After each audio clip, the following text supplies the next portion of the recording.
अब बेटा इसके बारे में तुम्हारी आती है बेटा यहाँ से मैक्सवेल प्लांक की क्वांटम थ्योरी, ठीक है ना, मैक्सवेल प्लांक क्वांटम थ्योरी, ठीक है, क्वांटम सिद्धांत।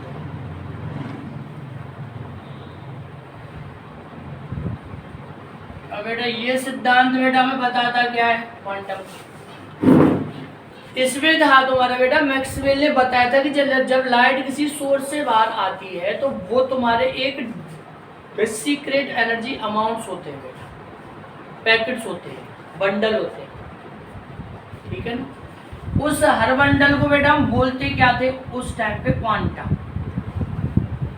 उनका था बेटा नाम क्वांटा, ठीक है। और बाद में क्वांटा का नाम पड़ गया तुम्हारा बेटा फोटोन, ठीक है ना। ये आइंस्टीन ने 1905 में बेटा 1905 में बताया था, जब वो फोटो इलेक्ट्रिक इफेक्ट की एक्सप्लेनेशन कर रहे थे कि भाई जो मैक्सवेल की क्वांटम थ्योरी है वो बिल्कुल ठीक है कि जो लाइट जो है वो एनर्जी है, वो छोटे छोटे पैकेट्स में वो बाहर आती है, उन पैकेट्स का नाम फोटोन है। और हर फोटोन की बेटा एनर्जी तुम्हारी होती है एच म्यू पे, और ये क्या होती है बेटा, ये होती है आपकी फ्रीक्वेंसी ऑफ लाइट। अच्छा बेटा एक चीज ध्यान करना हमेशा, मोस्ट वांटेड चीज, कि फ्रीक्वेंसी ऑफ लाइट ऐसी चीज है भाई, वेव कोई भी हो बेटा, उसके पास तीन चीज, उसकी मतलब तीन पैरामीटर से तीन कैरेक्टर होते हैं, वेवलेंथ, स्पीड, फ्रीक्वेंसी, तरंगदैर्घ्य, चाल और आवृत्ति। तो फ्रीक्वेंसी ऑफ लाइट जो है it will never change during any type of phenomena, किसी भी प्रकार की घटना के दौरान प्रकाश की आवृत्ति नहीं बदलती बेटा, चाहे परावर्तन हो, अपवर्तन हो, व्यतिकरण हो, कुछ भी हो बेटा, क्यों नहीं चेंज होती, because it is the quality of source, it is the quality of source. अच्छा तुम्हारी मतलब ये स्रोत का गुण है जहाँ से लाइट आ रही है। अब ये एक्चुअली होती क्या, ये सारी चीजें मैं तुम्हें जब बताऊंगा, जब हमारा चैप्टर आएगा ईएम वेव्स, इलेक्ट्रोमैग्नेटिक वेव्स। तो ये था क्वांटा, ये थी आपकी बेटा एनर्जी। अब यहाँ था बेटा U इज इक्वल टू था बेटा कौन सा, C अपॉन लैम्डा। C क्या है यहाँ पर, speed of light in vacuum, speed of light in vacuum. और ये क्या है, वेवलेंथ, वेवलेंथ मतलब तरंगदैर्घ्य। तो बेटा एक चीज पता है आपको, मैक्सवेल ने सबसे पहले बताया था कि light is not a common wave, it is a special type of wave which is said to be electromagnetic waves. ये चीज भी मैं आपको बेटा यहाँ पे बता रहा हूँ, मैक्सवेल ने सबसे पहले बताया था, मैक्सवेल प्लांक के द्वारा ही ईएम वेव्स की खोज हुई थी।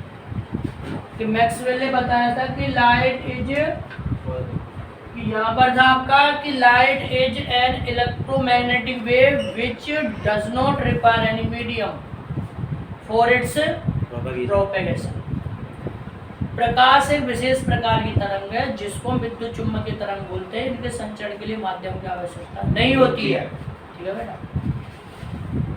अब सब यहाँ से आपका आ जाएगा E is equal to h c upon में लैम्डा, एच सी अपॉन में लैम्डा, ठीक है।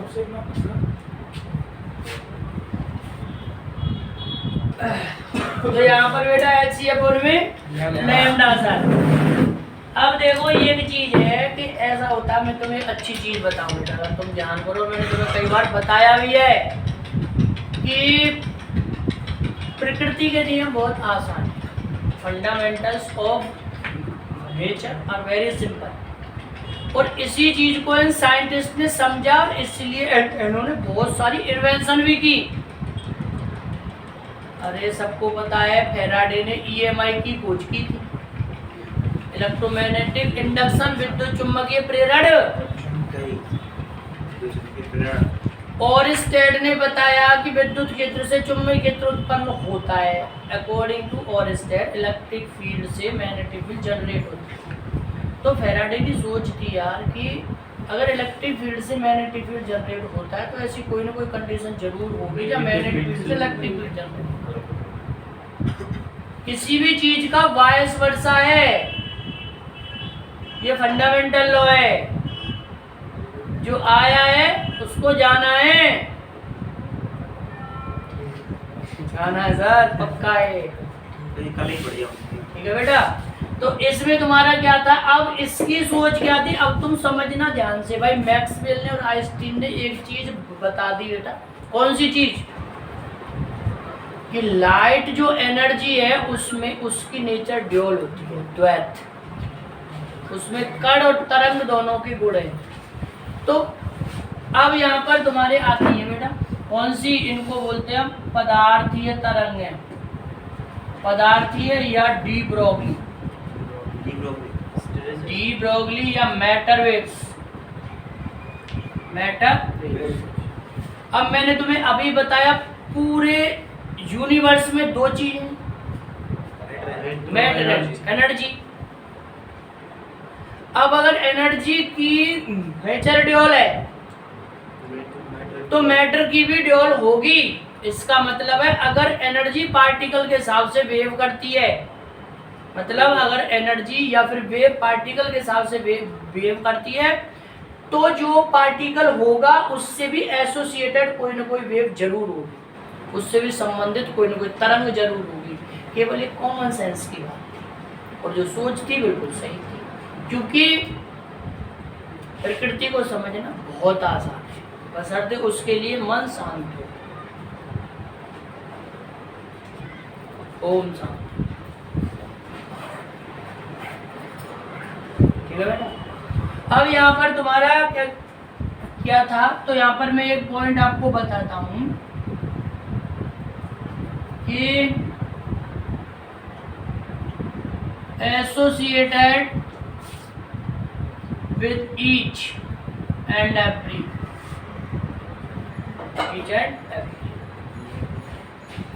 moving matter, और यहाँ पर sir particle, there be a wave, there be a,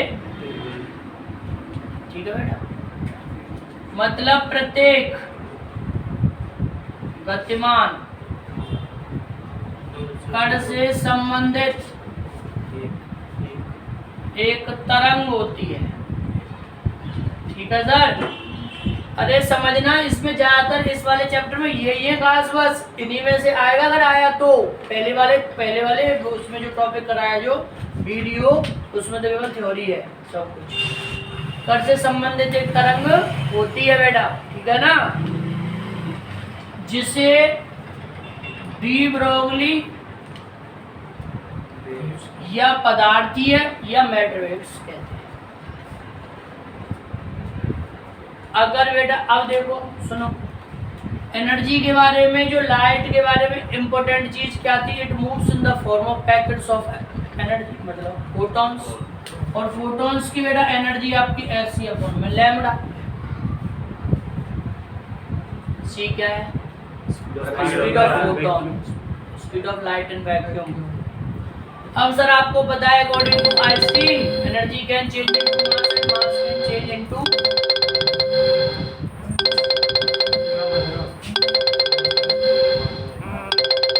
smooth कर दे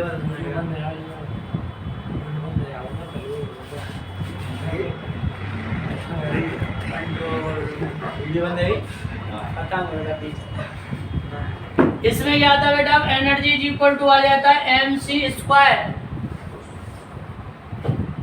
सी से अगर सी को काटो, ये चीज है बेटा इम्पोर्टेंट है बहुत। तो यहाँ से आपका सर आ गया कितना रे, हाँ हाँ जी। तो यहाँ से सर यहाँ पर mc इक्वल टू आ गया h अपॉन लैम्डा। अब ये m इंटू सी क्या है, mass into speed of photon, और mass into velocity equal to होता है मोमेंटम, संवेग। ये समझना बेटा ध्यान से, अभी ये टॉपिक आ रहा है। तो यहाँ से आपका आता है कि P is equal to h upon lambda, तो lambda is equal to h upon p. ये फॉर्मूला मोस्ट वांटेड है सर, किसी भी गतिमान कण से संबंधित जो तरंग होती है उसकी जो तरंग दैर्घ्य वो h/p के बराबर होती है, where h is the Planck constant. The wavelength of wave associated with any moving particle p equals to the given equation, lambda is equal to h/p। इसमें सर h क्या है? प्लांक कांस्टेंट, मतलब Planck स्थिरांक, ठीक है भाई। और शायद इसकी वैल्यू 6.67 10⁻³ है ना, h की वैल्यू। अच्छा बेटा, इसमें बेटा p क्या है? मोमेंटम, संवेग, momentum of particle. We are not talking about photon, कण का संवेग है बेटा। अब यहाँ से सर एक चीज आई कि sir lambda is equal to h/, हम क्या कर सकते हैं m v, if velocity become infinite तो लैम्डा विल बिकम 0। जितनी ज्यादा वेलोसिटी होगी तुमसे संबंधित तरंग की तरंग दर उतनी कम होगी। अगर मैं खड़ा हुआ हूं तो मुझसे एक एसोसिएटेड वेव है, लेकिन जिसकी वेवलेंथ इनफाइनाइट है। अगर मैं भागता हूं तो मुझसे एक एसोसिएटेड वेव है, मुझसे संबंधित एक तरंग है, और जैसे जैसे मेरी स्पीड बढ़ती चली जाएगी उसकी वेवलेंथ घटती चली जाएगी। अगर यहाँ पर if v become 0 then lambda will become infinite. अब कहाँ चलते हैं सर, आगे हम समझना ध्यान से। लेकिन सर एक चीज आपको मैं बताऊं कि h है प्लांक कांस्टेंट और इसकी वैल्यू आती है -34 में। समझना सभी बच्चे ध्यान से, ध्यान मतलब कान की आवाज दिमाग तक पहुंचनी चाहिए क्या। अब h है सर, अब पे अगर वेवलेंथ की बात हो तो हमारा तुम्हारा संवेग या p ये समझो है ही नहीं। हमारी स्पीड क्या है, कुछ नहीं। तो इन सब फॉर्मूले का यूज जो होता है वो तब होता है when we study about moving electrons, protons. उनकी स्पीड बहुत ज़्यादा होती है, तो वहाँ पर उनसे एसोसिएटेड जो वेव आती है ना, उनको हम यहाँ पर पढ़ते हैं। अरे अब मैं तुम्हें छोटी सी किसी को काट करके वैसे ये कहानी आगे भी आ जाएगी। रदरफोर्ड का जो एटॉमिक मॉडल था, रदरफोर्ड का जो परमाणु मॉडल था वो फेल हो गया था। क्यों? क्योंकि उससे जब ये सवाल पूछा गया कि भाई एक चीज तू बता कि जब इलेक्ट्रॉन नाभिक के चारों ओर चक्कर काटेगा तो एनर्जी इमिट करेगा, और करता हुआ finally it will fall into the nucleus, वो नाभिक में हिट जाएगा। तो परमाणु का एग्जिस्टेंस नहीं है, परमाणु का अस्तित्व खत्म हो जाएगा। तो इसकी एक्सप्लेन रदरफोर्ड नहीं कर पाया था। वो इन्हीं वेव्स के डी ब्रोगली वेव्स के बेसिस पर ही होती है। ये सारे टॉपिक आगे चल के बताऊंगा, ठीक बात। अब सर यहाँ से आपको पता है कि काइनेटिक एनर्जी इक्वल टू होता है हाफ mv²। m का अगर सर यहाँ पर मैं क्या कर दूँ मल्टीप्लाई और m का क्या कर दूँ डिवाइड, तो energy of any particle m² v² it will become p²/2। अरे आया ना सर। तो इसका मतलब है सर यहाँ से आपका P will become equal to 2em। E क्या है एनर्जी ऑफ पार्टिकल, M क्या है मास। तो सर यहाँ से आपका आ जाता है wavelength is equal to h/ और P की जगह पे √2em। ये भी बेटा चेक, ये भी बहुत इंपॉर्टेंट है, मोस्ट वांटेड। अब अगर बात हो इलेक्ट्रॉन की तो सर चार्ज पार्टिकल के पास एनर्जी आती है कैसे, जब उन्हें किसी वोल्टेज से एक्सेलरेट करते हैं या किसी वोल्टेज के द्वारा उन्हें हम त्वरित करते हैं। तो सर एनर्जी इक्वल टू आता है QV, और Q is the charge of electron, तो EV। तो यहाँ से लैम्डा इज इक्वल टू h/रूट में 2eV और m। ये भी इम्पोर्टेंट है, बहुत मोस्ट वांटेड है। वी का वी है सर आपका वी, यहाँ पर पोटेंशियल डिफरेंस, इसको हिंदी में बोलते हैं विभवांतर। बिना पोटेंशियल डिफरेंस के चार्ज पार्टिकल मोशन नहीं करेगा। तो इसका मतलब हुआ कि wavelength inversely to root m, wavelength inversely to root charge, और sir wavelength inversely to root V. ये सारे पॉइंट इनसे दोबारा इस वाले चैप्टर में से बाहर कुछ नहीं। कितना टाइम है? बहुत है। बहुत